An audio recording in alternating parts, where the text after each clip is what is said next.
Hello everyone, I'm Gabby Kusters, Head of Global Marketing for Esteban, and today I'm here again in Mexico City for our 25th anniversary of our Latam events, and it's been 4 years since we've actually been here, so it's very exciting.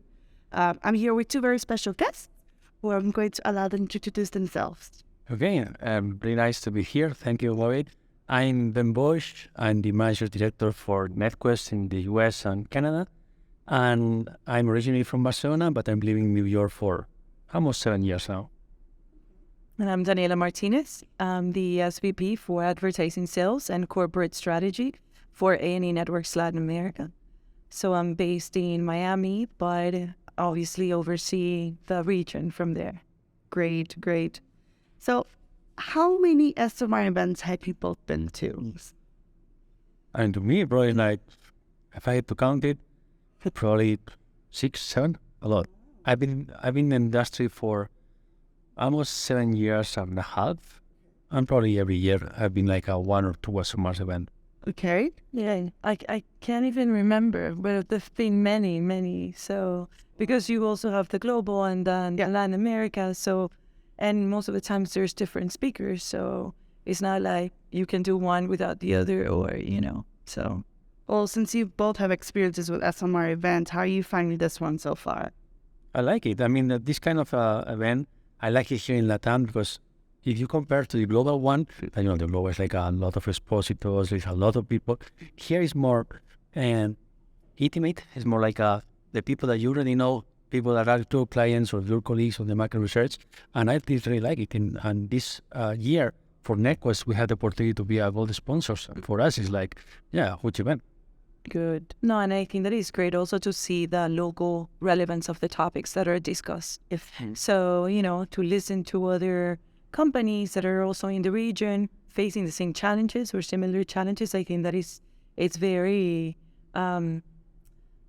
fulfilling for the audience, to be able to have those takeaways. Definitely. And that's very much what I've been hearing so far during these interviews, how everyone can really relate to each other because it's such a close-knit industry and region as well. Although I did speak to a few speakers earlier on and they really told me off. They said, it's not one region. It's a very close-knit region, but every country is very different. You were talking to Brazilians too. I know. I did. How did you know? I did. It was one of my last interviews, exactly. No, it's very different. Very different. Brazil's different than Chile. Chile is different than Peru. It's very, very different. And at the same time, very connected. Yes. So, I mean, we are from the US, then there's a huge difference as well. Different, exactly. Of course. Well, you guys spoke yesterday. And I think it's very much worth it to discuss your topic and talk about the key takeaways from your session. Also because the public was very involved. They're very engaged. They asked questions. And let's discuss this. Talk to me about what you went over yesterday. Okay. What we did is something new in terms of the attribution of the advertising space.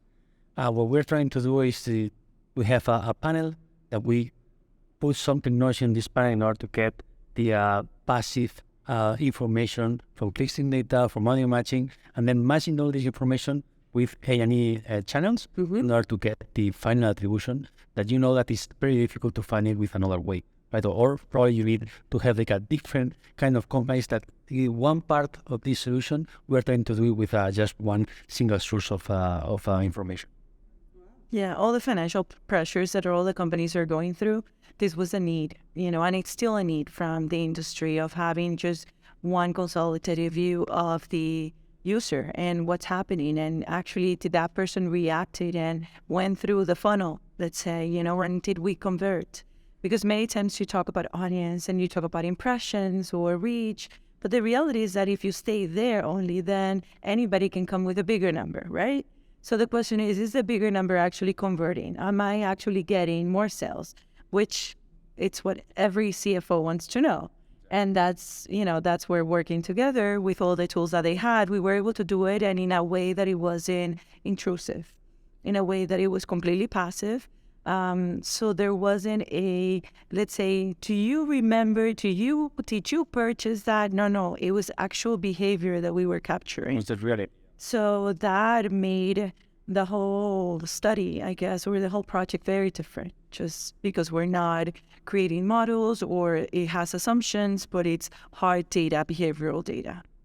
How did you get that done without being so intrusive and having actual natural collected data that you could use later on?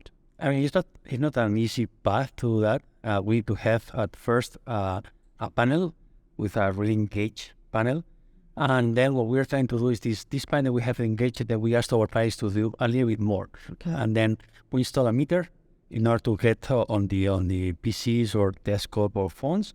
And then by consent for sure, that the buyer say yes, they install the meter, and then we start gathering all this information. That's for the behavioral data. For the audio matching data, what we do is we open the mic of your phone, and then we capture what you are listening to. And then with all this information is the one that we are matching with all the information that we have from the channels, from the AME, and then able to get this exposure and at the end, the attribution. Well, while you're talking about this, I have one question in mind: data protection. Oh yeah, that's a big question, sure. Yes. How do we make sure that we're doing everything in an ethical way without crossing that line? That's a really good question. And the first thing is that we always ask for consents. I mean, you have, do you want to start your meter and explain everything? And then the buyers have to say yes or not. If it's no, it's no. If it's yes, they install the meter and they have the possibility to or remove it, or either remove it or just shut it off for a period of time.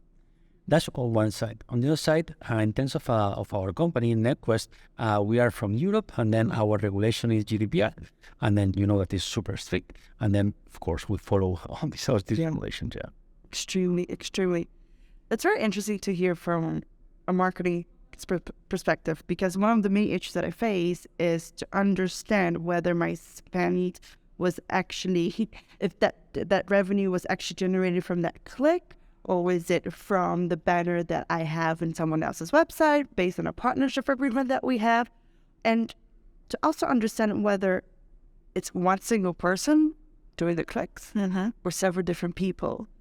Attribution is a huge problem for me. For everybody. Yeah, for everybody. And that's exactly what we're trying to, or what we answered. I think that because it was that, and it was the whole funnel. Because I think that part of the issue that you bring, which is completely valid, and I was talking about it, is that you have all these attribution models, and many of them are based on, let's say, last click. So like many on the digital side, they'll tell you, oh no, but look, they went from my side to your side, so therefore it's me. However, we don't live in a bubble, or we have so many stimulus that just get to us, that how is that which one it is? And that's why having a single source was so key, because then there's no assumptions. We know exactly everything that was received by that person, because we're capturing everything, Idea the part that where we invite everybody to join and to it with us is that there are other things that we can be adding. So geolog, for example, or that we can be looking at the actual purchase that they made. Because then we're in having for a longer period of time. This is something that we did for about a month. So if we would have it for a longer period of time, we're going to be able to see actually the impact throughout the funnel and not just in the last part of the conversion, because maybe the things that, I don't know, a communication that you put, maybe it is contributing, let's say, on a certain level on the interest, or it answers something, but it didn't get to the site, let's say, the SMR site, right? So the question is, okay, so is this not valid? Or will the person would have gone and clicked without actually seeing this stimulus? So that I think that is something that it's wonderful about the study, just being able to really understand in one user everything that person was exposed. That the key word here is the single source. That's the key source. Yeah. Exactly. And also what she said is true. I mean, it's different to have a category like is travel, that probably you to get the stimulus, and then you say, okay, yes, I want to travel, and then I will go to the website, booking.com or whatever, and then I book this. But if you're talking about automotive, I want to buy a car, it does not depend that you're watching an advertising, yes or no. Where it should be. Yeah. And also the timing is probably not in a month. I'm not going to buy a car in a month, but it's going to be like in 6 months or 1 year. Then that's the issue that we're facing right now. But the point is that we are demonstrating that there is a model, there is a single source model that we can get not just the attribution, also the reach, the conversion rate. We can get everything in order to demonstrate that thanks to this stimulus, you get this behavior. And there's also that data that we have, or that they have on the technology side, on the artificial intelligence, that is going to allow, the more that we do this, to actually learn from the outputs and then create planning accordingly. So now your planning is not going to be based on, like a general understanding, but actually it's been proven by all of these, campaigns that we're doing that had the same objective, that this is your best route. So that's what's nice about it, that we can incorporate even more technologies to feed into this and then create better results post, but also pre. So very interesting. One of my first questions is, I think you tapped into this right now. It sounds like a massive amount of data that you collect. How do we process this all so that we can actually generate some interesting insights that she can use? That's the big issue of this model, because we are getting a lot of data. When we're talking about collecting data, is that anytime that you go to your browser, you go to Google, is one line. Then if you look for for a website X, then it's another line. Then this generates a lot of data for a lot of panelists for a lot of time. Then it's a lot of data. Then what we're doing is like models in order to try to subtract everything and then create the important, let's say, insights. And that's something easy to say. What you're doing it is like very difficult. And then when we are going to customers and we're talking that we have this capability, you say, oh yes, I want to do that. But when they realize the huge amount of data that you are able to deliver, they say, oh, you have to use the data. Right? I really don't want all the data. Give me the insights. Yeah. Because that's actually one of the things that I've been hearing a lot during these interviews is we have data. We have lots of data. Yeah. We just don't know what to do with this data or how to interpret this data or how to process it. But we have the data. So that's why I asked, how do we actually get all of this and put it together in a little box so that you can use later on? Yeah, honestly, in our case also, it was the working together, like really closely together, because I think that it just brings the best out of the project. You can make it faster, you can actually achieve the results, because in one side, the business will always have more of the businesses. You know your needs more than anybody else serving you, right? So that also has to be there. But what's nice is when you have somebody like a partner, like they've been with me, that are so committed that really want to understand the business. That's where the magic. Now that we're hearing as it's exactly. Of course. In a business perspective, since you started working together, how have you felt that things have accelerated or changed or improved for you? Since we worked together? Yes, on this project, yeah. Well, I think that we continue to work in other projects. For this project in particular, I think that we're at a point that we know exactly, okay, this were all the learnings. I'm glad that we didn't have so many. We have a few, but not so many, right? But what's nice is that it's a matter of now just being able to expand it. I think that the industry is just going to benefit as more and more people jump into working and doing this. That it's not just let's say, A&E Networks or a Netquest project, but it's actually an industry. I see it a lot with our counterparts in domestic, and I was talking about Ben about it, that many times you see the companies, just each individual company trying to come up with their solution. And what you find is that, honestly, the advertiser is not gaining from that, because the advertiser doesn't want to sit down with your solution and then with the other vendor and the other vendor. They really want one. And that's where I think that we just need to, come together and be able to do it. There is a roadmap, I think, that we have, which is great because it's not something that we need to start thinking about it. It's just getting more people, Yeah, totally, yes. We're right now in the moment that we have to pause a little bit and think about the next steps, but we have clear idea. I think that mainly has forget the main idea, but the idea is to go forward and keep this model improving, and why not do it with another partner as well. Yeah, that sounds like a good plan. And I have a feeling that you're going to have a lot of people after you to start using the model that you've created. But let's talk about trends, because I think that since we're looking at the future, looking at the roadmap, I also want to understand from your perspective, where do you see the industry going? What's coming? What's next? I think that there is something there with the metaverse, the ChatGPT. That's gonna hit for sure. I mean, it's hitting right now, but in the close future, it's gonna be like this. And also, that's my point of view. Then when it hits, then we will come back like 4 or 5 years when we were talking about privacy, when we were talking about all this compliance and everything. And then I think that we have a big hit move forward, and then we have to stop and then go back a little bit, talk about these kind of things. Yeah. Where do you see it? I think that this project is very in the forefront because the technology, just like data, it's there. The problem is that many times it's not being used, or not combined to exploit it. I think that certainly all these technologies the new ones are good. I believe a lot on the artificial intelligence.